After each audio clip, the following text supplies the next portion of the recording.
Dito sa Papa Dudut Stories, ikaw ay hindi nag-iisa.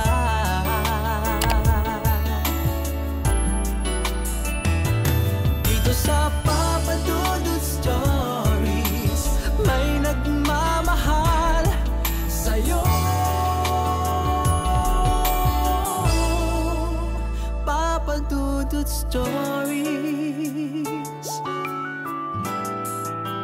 Papa Dudut Stories. Dear Papa Dudut, sa lahat po ng mga nakatutok ngayon, huwag pong kalimutan mag-like, mag-share at mag-subscribe. Maraming salamat po sa inyong lahat.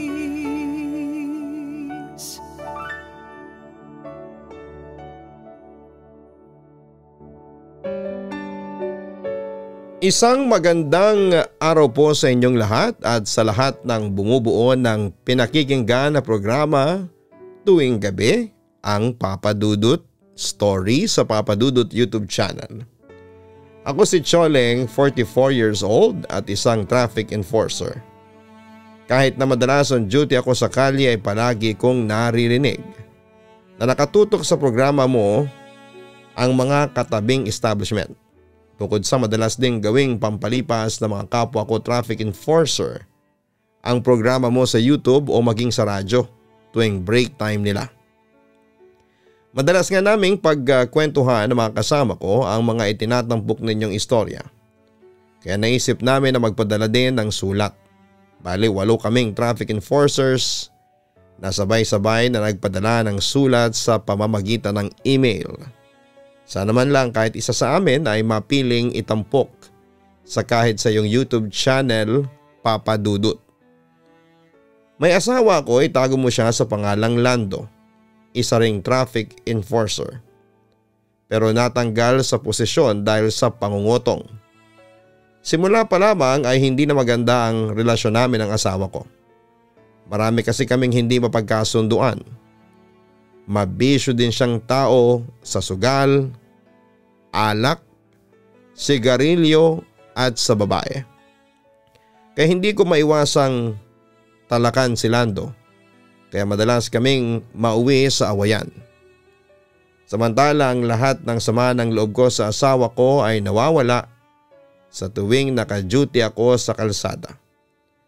Madalas ko kasing masulyapan at makausap ang isang kaibigang nagpapasaya ng puso ko.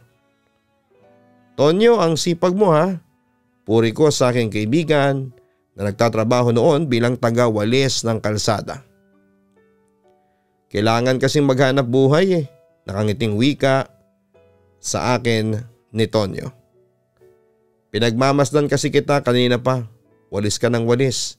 Hindi kita nakikitang nagpapahinga. Medyo nag-aalalang sabi ko sa kanya. Ikaw, tapos na ba ang trabaho mo? Tanong naman niya sa akin. Break time ko ngayon. Buti dumating agad yung kapalit kong traffic enforcer. Nga pala, kumain ka na ba? Hindi pa Pero bala kong kumain dyan sa lugawan dyan mamaya. Kapag nakuha ko na yung sweldo ko. Sagot naman niya sa akin.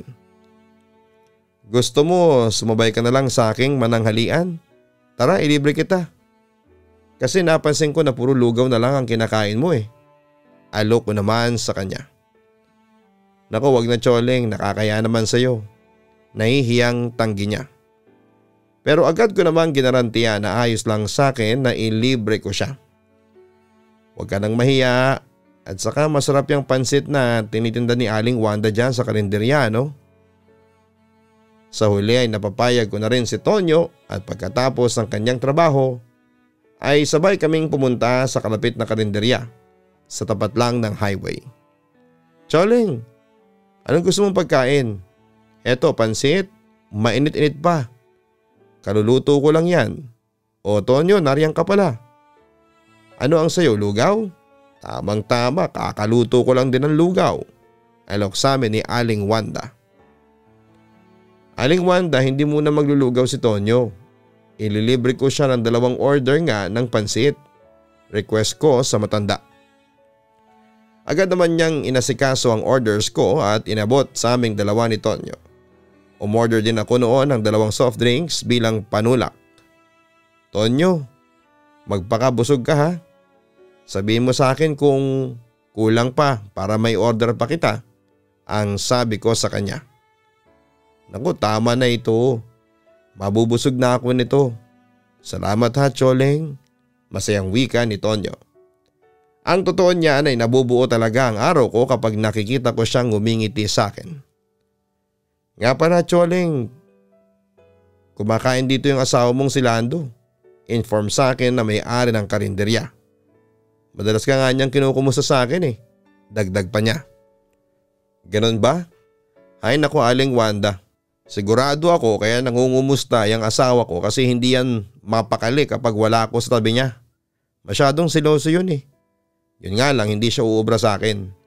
Wika ko habang disgusted sa katotohanan ng siloso at praning ang aking asawa. Sumigunda naman ang matanda. Oo nga, masyadong siloso yung asawa mo. Aba, tinatanong sa akin kung may palagi kang kasakasamang lalaki. Ang sabi ko na lang, bakit hindi mo tanungin ang asawa mo? At sabi ko sa kanya na makakaasa siya na wala siyang pagseselosan sa iyo. Sabi pa nito sa akin. Ay nako, ewan ko nga dyan kay Lando. Kung kailan tumanda, saka naging ganon. Napapailing na wika ko. Samantala'y bumaling naman ako kay Tonyo na malapit nang maubos ang kanyang kinakaing pansit. O ano Tonyo, masarap ba ang pansit ni Aling Wanda? Tanong ko sa kanya. Oo, masarap. Salamat ha, Choleng. Tuwang-tuwa nitong sabi sa akin. Para bang nakatanggap siya ng malaking blessing ng araw na yon. Basta magpakabusog ka lang. Masaya na ako kapag nakikita kitang masaya at busog. Ang sabi ko naman sa kanya. Di bali Choleng. Kapag ako naman ang nagkaroon ng pera, ikaw naman ang ililibre ko. Napakaswerte ko at naging kaibigan kita. Ang wika pa ni Tonyo sa akin. Papadudod si Tonyo ay isang street sweeper na nakadestino sa lugar na pinagjujutihan ko. Mabait siya at pala kaibigan dahil doon ay naging malapit kaming magkaibigan. Siya ang naging kakwentuhan ko sa tuwing bad trip ako sa asawa ko.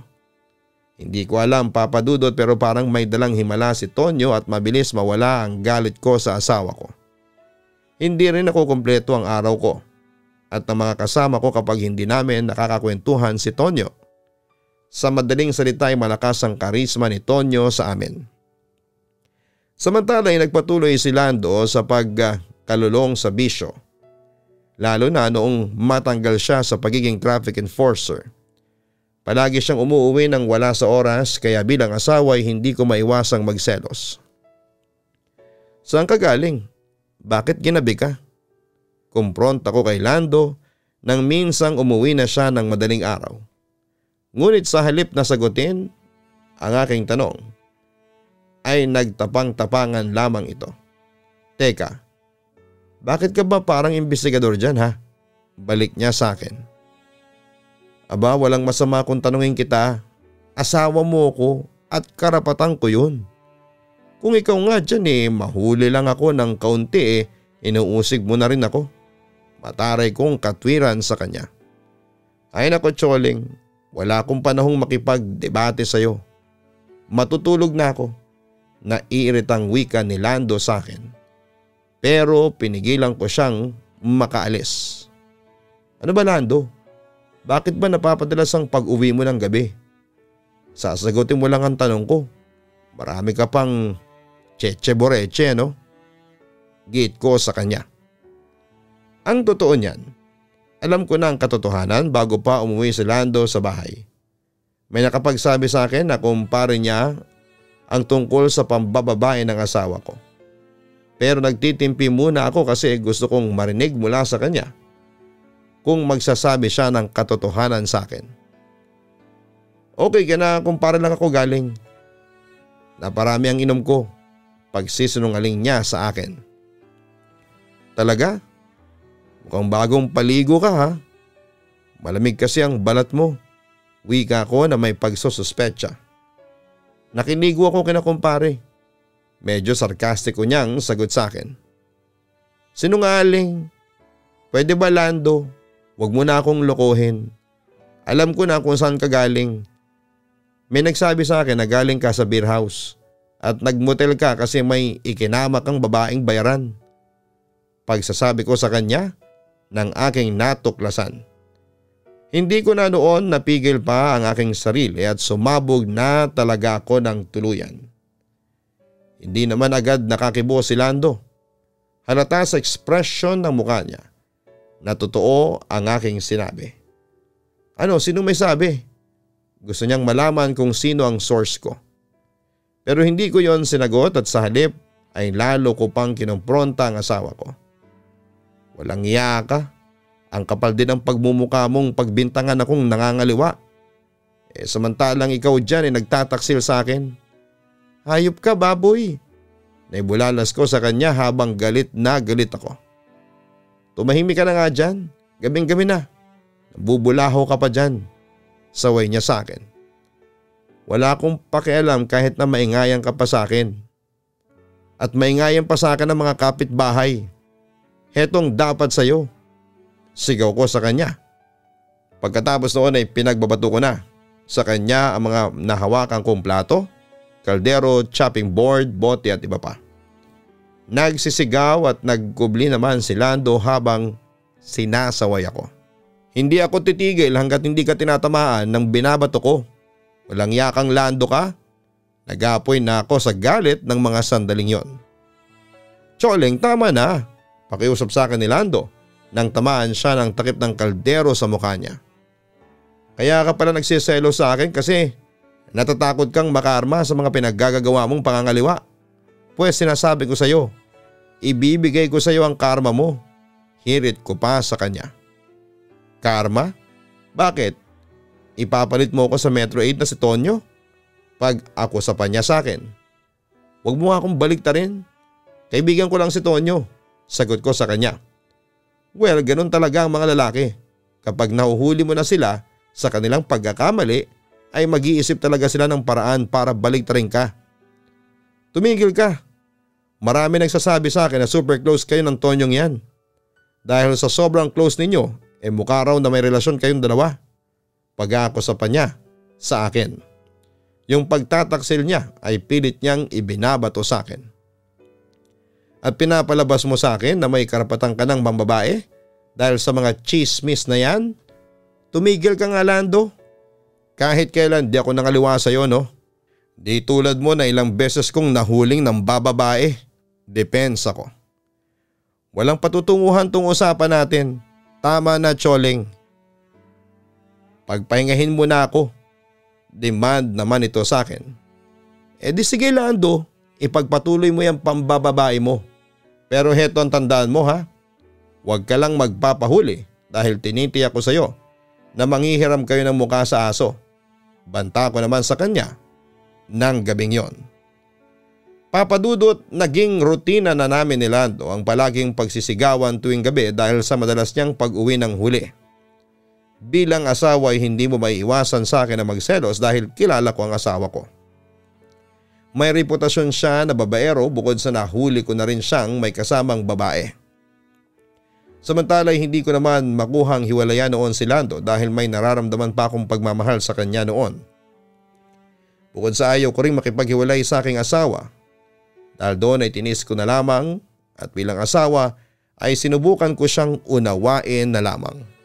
Sa kabilang banda ay nagpatuloy ang paglakas at pagtatag ng pagkakaibigan namin ni Tonyo. Hanggang sa nagkaroon na nga kami ng mas malalim na bandingan bilang magkaibigan. 2 linggo na lang at magpapasko na. Uuwi ka ba sa probinsya? Tanong ko sa kanya nang matapos na ang shift namin sa kalsada. Halos abala na ang mga tao noon dahil palapit na ang Pasko. Hindi na kami uuwi ng mga kapatid ko sa probinsya. Walang pamasahe. Dito na lang kami sa Maynila magdiriwang ng Pasko. Kwento niya sa akin. Ikaw ba? Uuwi ka ba ng probinsya? Hindi na, malayo ang bukod noon. At saka halos na mga malalapit kong mga kamag-anak narito na sa Maynila.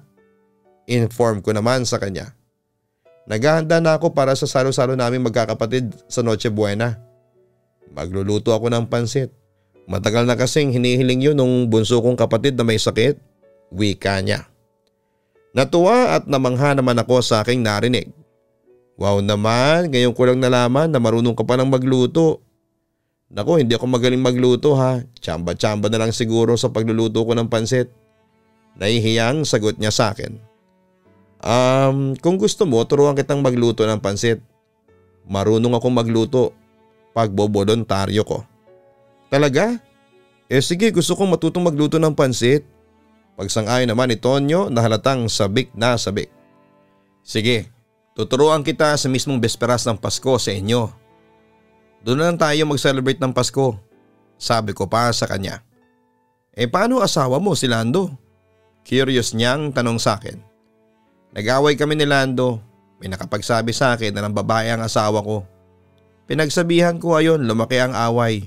Siya pa ang may ganang magalit sa akin samantalang siya nga ang nagtataksil dyan. Naaasar ako sa kanya. Kuwento ko. Nakakalungkot naman. Wala bang pag-asa na magkabati kayo bago magpasko? Umiling ako bilang sagot ko kay Tonyo. Wala, Tonyo. Masyado kasing mataas ang pride ni Lando. At saka buwang desisyon niya sa kumpare niya, doon siya magdiriwang ng Pasko. Pero titiyakin kong sa kumpare nga siya pupunta at hindi sa babae niya. Dahil kung hindi ay malalagot siya sa akin. Dagdag ko pa. Pero dalangin ko pa rin na sana'y magkabati na kayo ng asawa mo ha. Kahit na ganoon si Lando, asawa mo pa rin siya. Sana'y magkaayos na kayo. Napangiti lamang ako sa sinabi ng aking kaibigan. Sana nga, Tonyo. Matanong ko lang, wala ka bang planong lumagay sa tahimik yung mag-asawa ka na? Ako mag-aasawa? Wala pa sa plano ko yan. Sa ngayon kasi nakatuon ang atensyon ko sa mga kapatid ko. Pero kung ibibigay sa akin ng Diyos ang babaeng nakatakda sa akin, bakit hindi? Pero paghahandaan ko yon kasi gusto kong bigyan ng masaganang buhay ang magiging pamilya ko. Yon ang naging tugon niya sa aking tanong. Alam mo, isa sa mga hinahangaan ko sa iyo ang pagiging masinop mo at ang pagmamahal mo sa pamilya mo. Swerte ang mapapangasawa mo, wika ko sa kanya. Alam mo, Choling, tatapatin na kita ha. Meron sana akong gustong babae na mapangasawa kaso alam mo yun, hindi na pwedeng maging kami kasi may asawa na siya. Medyo malungkot niyang pag-amin sa akin. Napatingin naman ako sa kanyang sinabi. At sino naman yun ha, Tonyo? Curious kong tanong sa kanya. Nako, kalimutan mo na yung sinabi ko. Nahihiya niyang sagot sa akin. Huminga naman ako ng malalim bago muling nagpatuloy. Di bali, Tonyo, makakahanap ka rin ng babaeng nakalaan sa'yo. Yung walang asawa, yung babaeng iyong-iyo. Sabi ko na lamang sa kanya. Papadudod sa madalas naming pagsasama ni Tonyo ay hindi namin namamalayan na parang nahuhulog na kami sa isa't isa.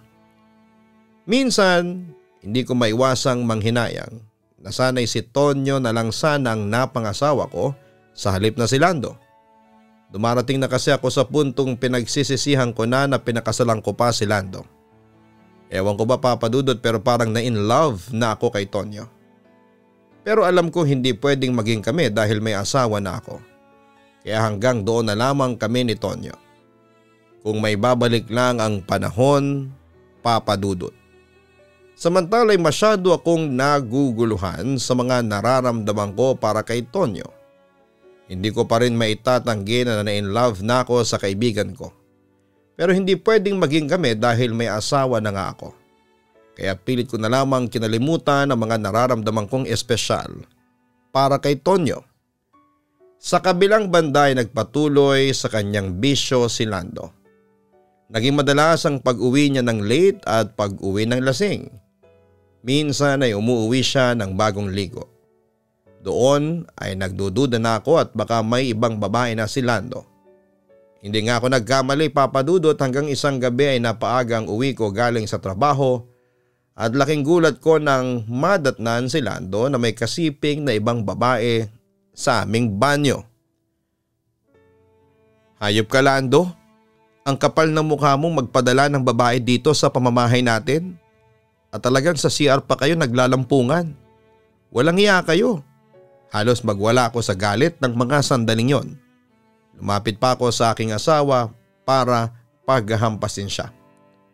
Ano ba Tsoleng? Aray ko, wag mo kong hampasin. Saway niya sa akin habang sinusubukan niya akong pigilan.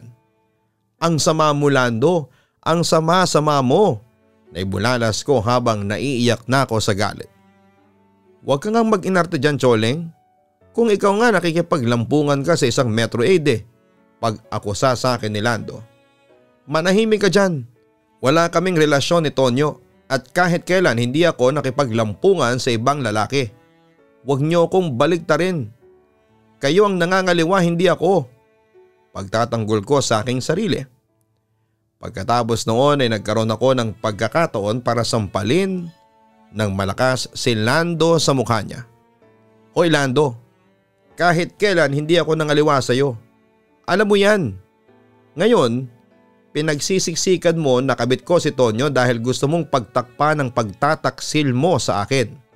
Heto ang tatandaan mo. Wala kaming relasyon ni Tonyo at kailanman ay hindi ako nangaliwa sa iyo. Ngayon Lando, mamili ka. Ako o ang babaeng yan? Ano Lando? Tanong ko sa kanya. Patawad Tsoleng, wika niya sa akin. Sa puntong yon ay alam ko na mas pinipili niya ang kanyang kalaguyo kesa sa akin. Ang babaeng yan ang pinili mo. Okay sige, magsama kayo ng babaeng yan pero lumayas ka sa pamamahay ko.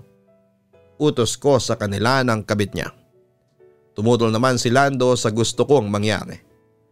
Pamamahay ko ito Lando. Ngayong pinili mo ang babaeng yan ay sampid ka na lang ngayon. At may karapatan akong palayasin ka. Buli kong giit sa kanya. Hindi mo magagawa sa akin to Tsoleng. Pero wala rin siyang nagawa ng pagbabatuhin ko sila ng mga plato at kaldero kaya napilitan silang lumabas ng bahay ko. Isama mo na yung hayop na babaeng yan. Huwag na kayong babalik dito. Buong lakas na sigaw ko pa sa kanila. Papadudot, doon na ako sumabog. Hindi ko na nakayanan pa ang pangangaliwa sa akin ni Lando. Dahil doon ay nag-decide na akong makipaghiwalay sa kanya. Tutulman si Lando pero wala rin siyang nagawa dahil talagang ayaw ko na. Ganon pala ang pakiramdam Papadudot. Galit na galit ako noon at halos isumpa ko na ang asawa ko. Sa iglap kasi ay biglang naglaho ang pagmamahal ko sa kanya. Samantala sa pagkawala ni Lando sa puso ko ay siya namang pagdating ni Tonyo. Unti-unting umusbong ang pagkagusto ko sa kanya. Yun nga lang hindi ko alam kung ano ang nararamdaman naman para sa akin ni Tonyo. Nagpatuloy ang aming matatag ng pagkakaibigan at ayos na sana ang lahat Papadudod pero nagtangkang bumalik si Lando sa akin. Bakit Tsoleng? May problema ka? Concerned na tanong sa akin ni Tonyo ng gabi ng besperas ng Pasko. Hiwalay na kami ni Lando. Nahuli ko na siyang nag-uwi ng babae sa bahay namin nung isang araw habang wala ako. Ayun, pinalayas ko siya at nakatira ngayon siya sa kabit niya. Kuwento ko naman. Nakakalungkot naman. Sayang magpapasko pa naman.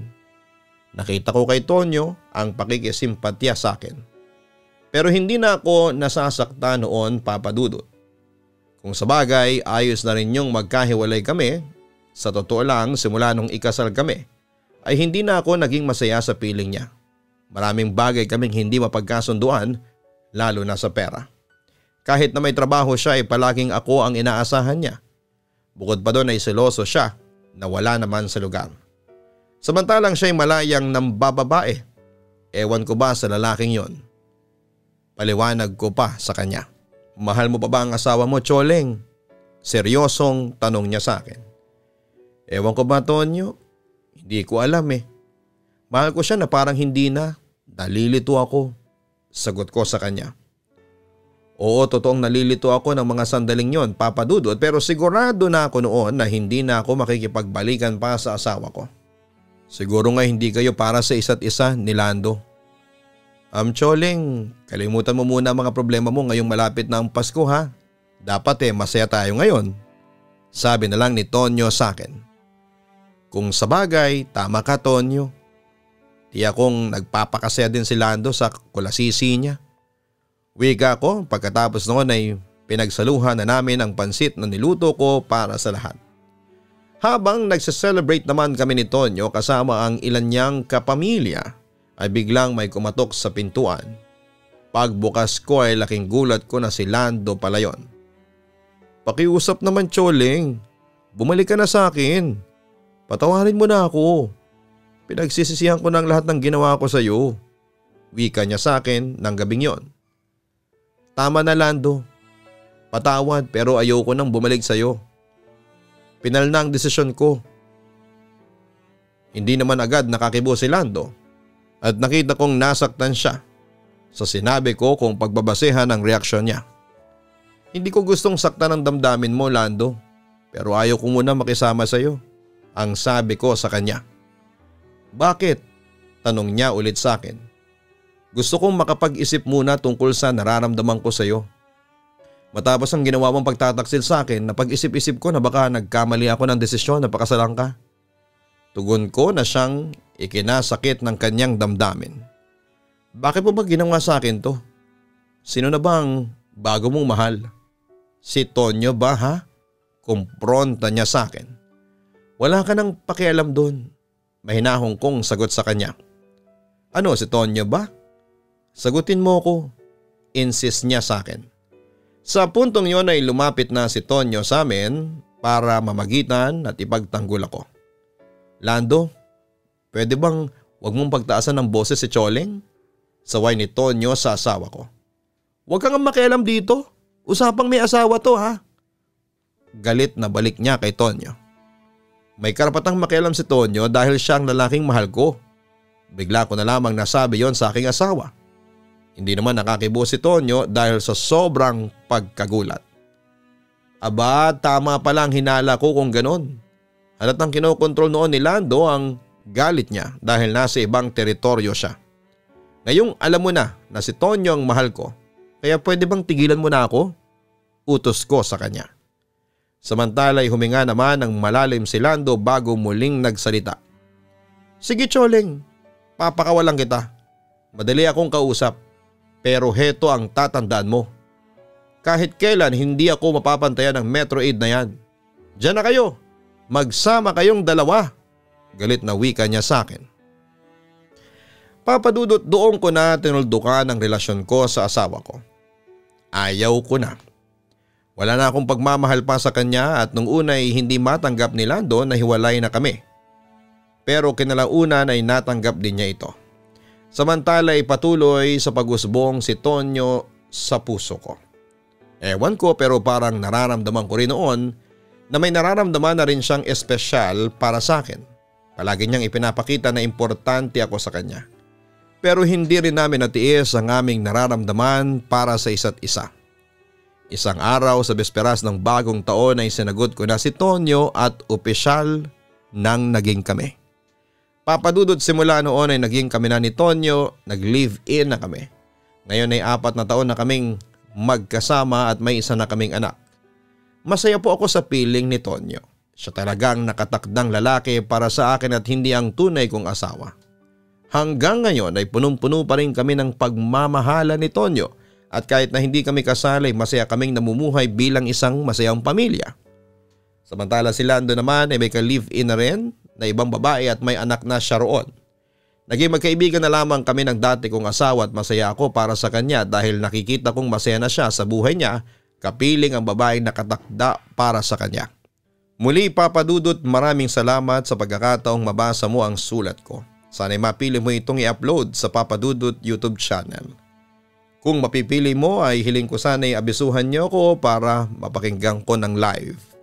More power sa Papadudot Stories at sa Papadudot YouTube channel. Sana'y magpatuloy ito sa pagiging number 1. Nga pala, nagustuhan ko din po ang mga horror story ng kaistorya na binoboses po ni Jason Steele at supervise nyo daw po yon. Lubos na nagpapasalamat, Choling. Maraming salamat kay Choling sa pagbabahagi mo ng iyong kwento sa Papadudot YouTube channel. Nakakalungkot no? Na nauwi sa hiwalayan ang naging relasyon ninyo ng asawa mo. Well, hindi ka namin masisisi dahil sa ipinakitang ugali ni Lando sa iyo noon. Clearly, you deserve a better man. Buti na lamang at nandyan si Tonyo na dihamak na mas better kesa sa asawa mo. Masaya kami dito sa aming programa kasi naging masaya ang pagsasama ninyo ni Tonyo. At isa na kayong masayang pamilya. Yun nga lang, hopefully sana maging legal ang inyong separasyong mag-asawa at nang sa ganoon naman ay maging legal din ang pagsasama ninyong dalawa. Mga ka-online na nakikinig ngayon sa kwento ni Choleng, ang patunay na kapag may nawala sa iyo ay may kapalit na mas maganda. Kung niloko ka man o hiniwalayan ng boyfriend o asawa mo ay huwag kang malungkot. Huwag mong isipin na katapusan na ng mundo dahil may magandang plano sa iyo ang Panginoon. Maaring ibigay niya sa iyo ang pera, magandang career, masayang pamilya o taong mas better kesa sa nauna mo. Magpakatatag kayo palagi at isipin ninyo na hanggat may buhay, mayroong pag-asa at kasiyahan. God bless sa inyo Choleng at Tonyo at magpatuloy pa ang inyong magandang samahan.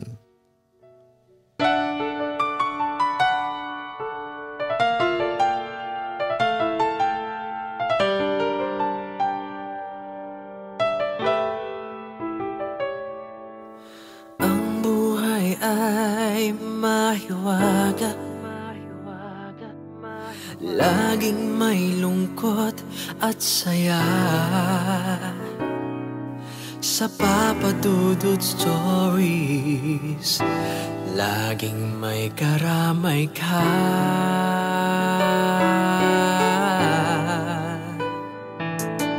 Mga problemang kay bigat,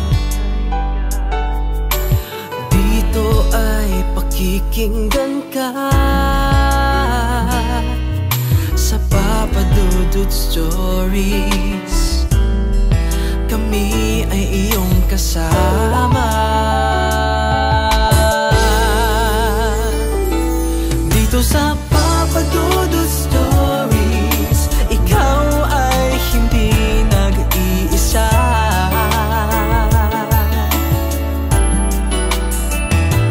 Dito sa Papa Dudut Stories, may nagmamahal sa'yo.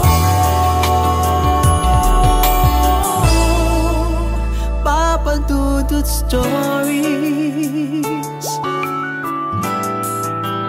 Papa Dudut Stories.